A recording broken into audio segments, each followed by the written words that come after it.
कई बार ये होता है कि हम आरटीआई जो लिखते हैं, सूचना अधिकार अधिनियम का आवेदन हम लिख रहे हैं, तो कई बार ये होता है कि उसकी जो लैंग्वेज है वो लैंग्वेज को लीगल होना बहुत ज़रूरी है।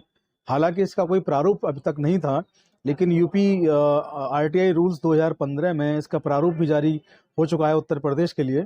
लेकिन आपको अगर किसी और प्रदेश में आप रहते हैं तो वहाँ प्रारूप नहीं है, और आपको आरटीआई लिखनी है तो कम से कम आपको बेसिक इतना पता होना चाहिए कि उसमें आप क्या लिखें और क्या ना लिखें। जी हाँ, ये बेहद ज़रूरी चीज़ है आज कि क्या लिखें और क्या ना लिखें। कई बार ये होता है कि कुछ शब्द हैं जिन्हें कि आयोग ने मना किया कि आप नहीं लिखेंगे। आज हम केस लॉ के साथ, पूरा केस लॉ है हमारे पास, केस लॉ के साथ आपको समझाएंगे कि ये कानून जो है वो क्यों आप आरटीआई का एक आवेदन पत्र आप लिख रहे हैं तो उस आवेदन पत्र में आप क्या लिखें और क्या ना लिखें, ये बहुत महत्वपूर्ण होने वाला है। तो मैं Prateek Chaudhary advocate, Chaudhary legal associate पर आपका स्वागत, आपका वेलकम करता हूं। बने रहिए चौधरी लीगल एसोसिएट पर, और जिन लोगों ने अब तक चैनल को सब्सक्राइब नहीं किया है तुरंत सब्सक्राइब कर लें, जिससे हमारे वीडियो जब अपलोड हो उनके नोटिफिकेशन आपको तुरंत रूप से मिल पाएँ। इसके लिए आप सुनिश्चित कर लें कि नोटिफिकेशन का जो बेल है उसको आपने ऑल पर सेलेक्ट कर लिया है। तो ज़्यादा देर ना करते हुए आज का जो वीडियो है उसको शुरू करते हैं। 2008 में एक राज्य सूचना आयोग ने आदेश जारी किया, और उस राज्य सूचना आयोग का जो आदेश था, उन्होंने उस आदेश में कहा कि आप जो है कोई भी आवेदन जब कर रहे हैं जन सूचना अधिकारी को, तो आप बिना सोचे समझे जन सूचना अधिकारी को आवेदन किए दे रहे हैं। आपको नहीं मालूम है कि उस आवेदन में आपको लिखना क्या है। कई बार ऐसे शब्द आप लिख दे रहे हैं जिनका सूचना से कोई संबंध नहीं। कई बार ये होता है कि आप ऐसी चीज़ें पूछ लेते हैं, ऐसी चीज़ें मांग लेते हैं जो रिकॉर्ड पर मौजूद नहीं। और सूचना अधिकार अधिनियम जो है वो स्पष्ट रूप से कहता है, धारा 2 इस अधिनियम की आप पढ़ेंगे तो धारा 2 में स्पष्ट रूप से बताया गया है कि क्या चीज़ें हैं जो सूचना अधिकार में आएंगी और क्या चीज़ें हैं जो उसमें नहीं आएंगी। तो इसमें सबसे बड़ी चीज़ जो है जो सूचना अधिकार में आती है वो ये है कि कोई भी कागज़, कोई भी चीज़, कोई भी सरकारी रिकॉर्ड जो ऑन पेपर किसी भी रूप में, कागज़ के रूप में, या अब जो सारी फाइलें, आजकल ये हुआ है कि बहुत सारे सिस्टम जो गवर्नमेंट के हैं उन्होंने कंप्यूटर में सारी फाइलों को अपलोड कर दिया है, तो आजकल इंटरनेट पर फाइलें मौजूद हैं विभिन्न विभागों की, सरकार की। तो कोई भी सामग्री, कोई भी चीज़ जो ऑन डॉक्यूमेंट मौजूद है या सरकार के कब्जे में है, जो किसी भी प्रकार से चाहे वो अगर बोलेंगे ई में है, ई प्रिंट में है, या वेबसाइट पे उपलब्ध है, तो वहाँ भी वो मौजूद होनी चाहिए ऑन ऑन पेपर, क्योंकि वेबसाइट पे भी पेपर अपलोड किए जाते हैं। और अगर पेपर वेबसाइट पे नहीं है तो सरकारी पत्रावली में वो कागज़ के तौर पे कहीं ना कहीं साक्ष्य के रूप में मौजूद होनी चाहिए। तो वे सूचनाएं आपको दी जाएंगी जो कहीं ना कहीं कागज़ के रूप में अपने आप को स्टैंड करती हैं, वो कागज़ के रूप में वो मौजूद हैं, वो सूचनाएं आपको मिलेंगी। सबसे पहले आपको इसका ध्यान रखना है कि आपको वो चीज़ें मांगनी हैं जो आपके कागज़ के रूप में मौजूद हैं। दूसरा, कई साथियों के सवाल आ रहे हैं कि सर हमारा लेटर खारिज हो गया, हमारी सूचना नहीं मिली, हमें सूचना नहीं मिल रही है, और तमाम ऐसे लोगों के मैसेज आ रहे हैं कि अब क्या करें। तो मैं उनको बता दूं कि आप जब अपना आरटीआई आवेदन लिखते हैं तो आपको कुछ चीज़ें हैं उन पर ध्यान देने की बहुत ज़्यादा ज़रूरत है।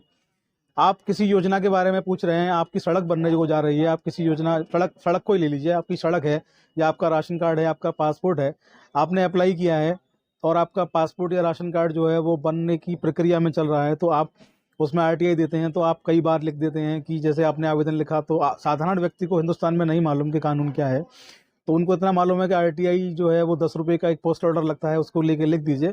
लेकिन आरटीआई जो है वो एक कानून है, और भारत के जो कानून है जितने देखने में आसान लगते हैं उतने ही वो कठिन है इस्तेमाल करने में। तो आपको पहले आरटीआई को ढंग से समझ लेना चाहिए, पढ़ लेना चाहिए।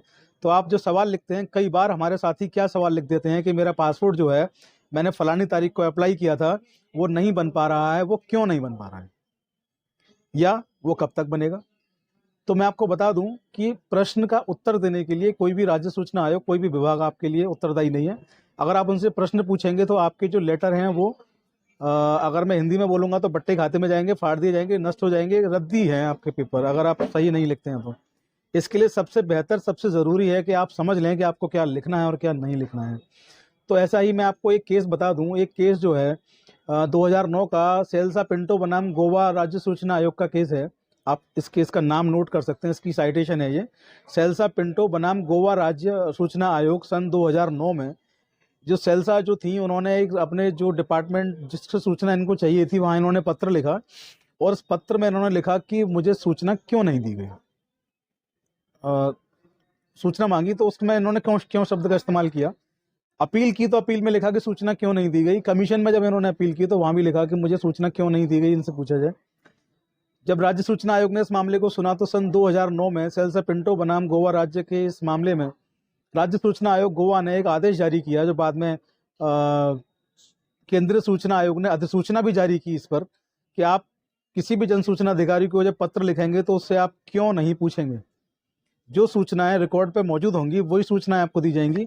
आप ये नहीं पूछ सकते कि मेरा काम क्यों नहीं हुआ, सड़क क्यों नहीं बनी, राशन कार्ड क्यों नहीं बना, पासपोर्ट क्यों नहीं बना।